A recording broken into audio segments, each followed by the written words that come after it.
Hey guys, Sinzer here. In today's Breach video, I'm going to talk about the Necromancer. This video was done as a request, so if you guys have any other requests for videos to do, then I'll do them. Now, the Necromancer is a specialist class. It has it puts it in a different category than like Warrior or Assassin because it has unique abilities. The Necromancer's unique ability is to raise undead minions. Now, their signature ability summons a Shambler, which is an undead minion, and it'll go towards the target and explode.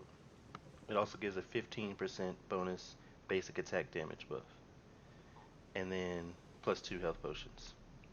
The other two things, which can be used on other dark classes but come from the Necromancer, are Command Minion and Sacrifice Minion. Now, Command Minion will what happens is whenever you defeat an enemy, as long as you have Command Minion slotted, whenever you defeat an enemy, they'll be returned as an undead shambler for you to use. And you can have up to 3 of them, and they'll last until they're defeated. What Command Minion does is it'll tell your minions, all your active minions, to go and attack whatever target you select. And they also will be able to be exploded by Sacrifice Minion.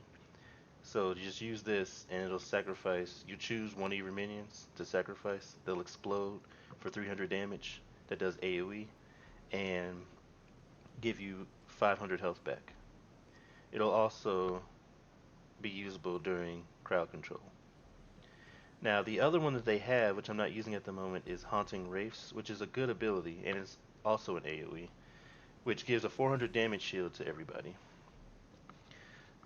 And it also does a little bit of damage. Now, I like using the phylactery, but the haunting wraiths can be used as well. The phylactery is nice because you can place it somewhere and makes you immune to damage. Whenever it's attacked, though, you will lose health based on how the enemies are attacking the phylactery. So you have to make sure that you're paying attention to it and know when to put it down and take it up so you don't lose too much health. But it's good to avoid certain damage phases. It's good to, if we want to bring enemies all in one area, because we usually go and target that, and then you can just survive a little bit longer if you play well with that. Now, instead of the default Necromancer ultimate, I use the Grim Reaper form, which is from the Reaper, and it makes you immune and increases your haste by 60% and lasts for 15 seconds. It'll also automatically trigger as long as you have it, have enough ultimate for it as soon as you reach 0. The Necromancer one is in summons 8 minions that last for 20 seconds or until defeated. Now, this is good because it gives you a lot of minions, but it's kind of awkward to use with your other abilities because these 8 minions do not count towards your normal 3 minions. So once 20 seconds is up, they're gone, and it's sometimes hard to. You have no idea which one is which, so it's kind of hard to sacrifice, those. You can still sacrifice them, but it's a little difficult. And I personally prefer the immunity and huge haste bonus from the Grim Reaper.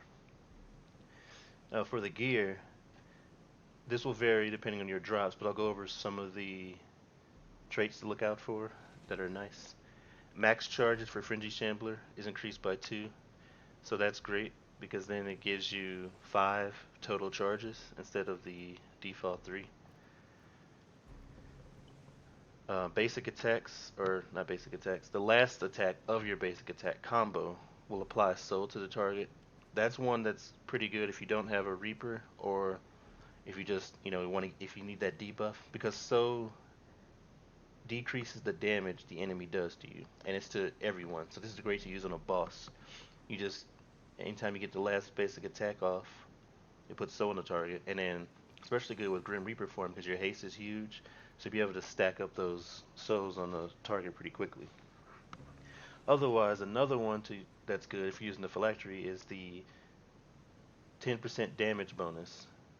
Now there's an area going to be on the ground. Whenever you place a phylactery down and you have this, it'll have a pinkish red area which signals how far you can move away and still get the damage buff. So this is great if you plan on staying near your phylactery, but if you plan on putting them hiding in places or just putting them far away and not going to be near it, then it's not going to be that useful. There's also a another one that gives you a bonus resistance for being near the phylactery, so that's another good option. The sacrifice minion no longer healing you and giving you a 20% damage buff for 15 seconds is great if you have a healer in the group, specifically one that can dedicate most of their time to healing, or at least put a lot of heals out. That way you won't need to actually rely on your heal from sacrifice minion as much, and you can get a damage bonus instead, which is going to be huge. There's also the cooldown reduction, which is great because it lets you use your Fringy Shambler more. Or if you're running Haunting Wraiths instead of Phylactery, it'll give that back more, or quicker. And then for the Scythe, it's just really personal preference. I currently use the Haste for missing health, just because Haste is really nice because it gives you attack speed and movement speed. And even though you get this bonus from missing health, if you're healing or being healed, then you can you can get that back. Like you can get your health back. You can get low health, or at least like half of your health. I mean below half your health. Get the haste bonus and then heal back up. But if that's not something you want to use, then the base one's perfectly fine. Reviving yourself with a health potion or basic attacks echoing, so you can do even more damage. Those are good. It depends on, again, the healer in your group and all that. Now for gems, I run one blue Vitality Sapphire for the extra health, just because having extra health is always nice, especially on classes like these that have low health by default, 2500 health normally. So this just gives you a little bit of survivability. And then the other gems I use are just AoE damage gems, because everything you do use is AoE. And if you use the Haunting Grace instead of Phylactery, that's also AoE. So bonus AoE per level just gives you more. I use both of those because it'll give you more. And yeah, there might be some games where you're just not doing that well, but for the most part, this will give you more damage overall. And it really matters when you get towards the end of the match, so that's why I prefer that one. And then there's the flat um, 7.5 bonus AoE damage. So this is still sort of personal preference. I would definitely go with one of these at least. Um, if you don't care about having too much damage early on, then you can go with two of the empowering rubies, because now you can use two of the same gem. So it's really up to you, but I definitely would focus on the AoE damage aspect because you're going to get more of a damage bonus from your abilities. Now your basic attacks won't be as well, but your abilities will do more. And then I use the Frenzied Shambler damage prismatic gem, so it gives it even more damage, uh, but it increases the cooldown, which is not too bad. And then the Command Minion prismatic gem. This one is sort of situational. You get a 20% damage bonus for your minions whenever you use Command Minion. However, if you're not going to keep your minions alive that long, this is not going to be as helpful. Other alternatives to this would be the phylactery duration one, because it makes it have a 60-second duration, but it reduces the cooldown. And you're usually never going to have, there's probably never going to be a situation where you're going to have a phylactery up for more than 60 seconds. So just, it's really no downside. You just be able to get it back faster, which is great for when you want to, you know, take it, put it down and take it up frequently. And then the So one is a decent choice if you're using that talent that gives you So for your last hit. Because what this will do is it increases the duration of the debuff. But since you're not using the actual ability, then the charge cooldown won't matter. So it just lets you have the So debuff up longer if you're not able to stack it up as much. And of course, there is one more if you're using Haunting Wraiths. There we go. Now, if you're using Haunting Wraiths, there's a Prismatic Gem, which I don't have, but it increases the bonus damage. So the bonus damage isn't that much, but because it's only 175, and it does have a longer cooldown, but there is another trait which I did not go over that reduces the cooldown. I know I have it, I just don't remember which section it's in. But what it does is it reduces the cooldown of Haunting Wraiths based on how many enemies are hit by it. See if I can find it.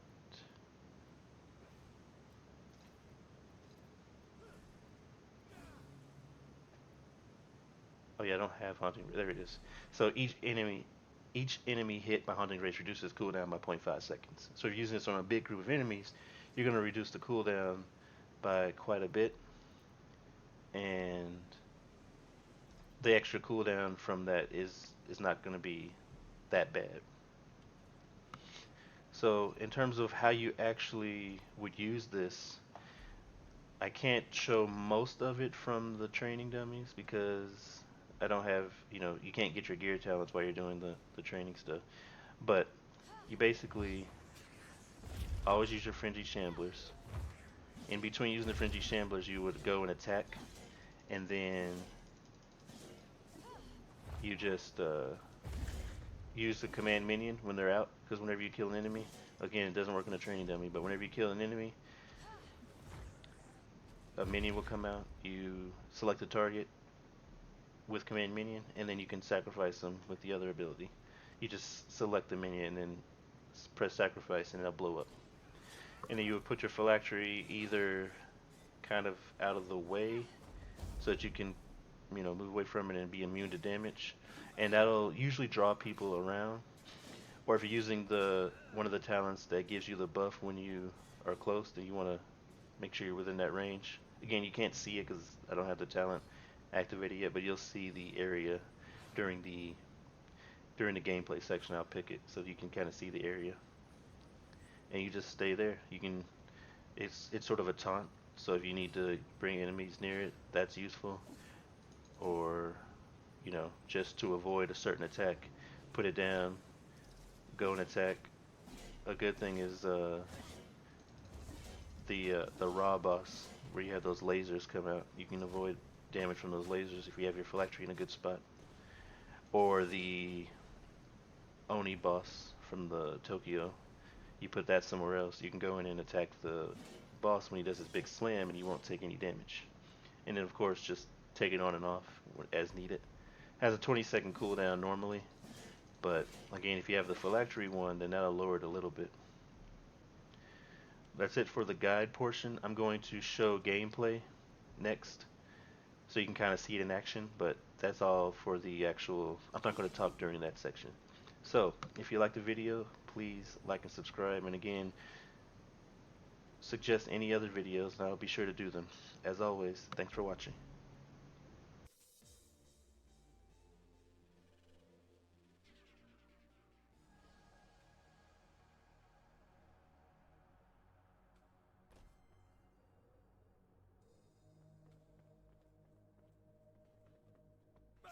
Do you feel it? Mana anchors power. We grow stronger. That's right, my friend. And this is only the beginning. We'll need far more strength for victory to be ours. Julia? I take it they don't belong here. Definitely not. I'll get Harper there right away. Stay out of sight. Kinda late for that, Julia. This is the job you wanted me to do. I'm doing it. Oh, look. An academy recruit. Imbued with a power they didn't do a thing to earn. It's time.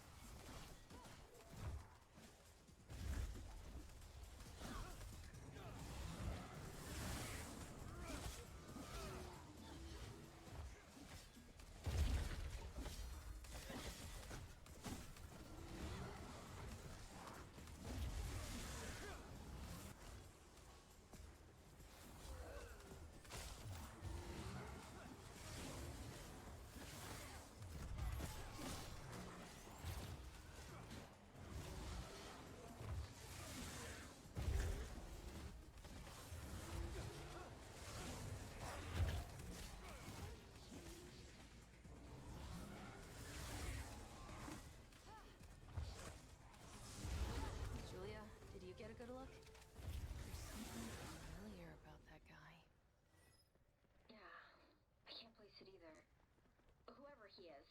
That rogue mage must be involved in the destruction of mana anchors and the appearance of these veil demons. This is not good.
No overload. Okay, I'm on it.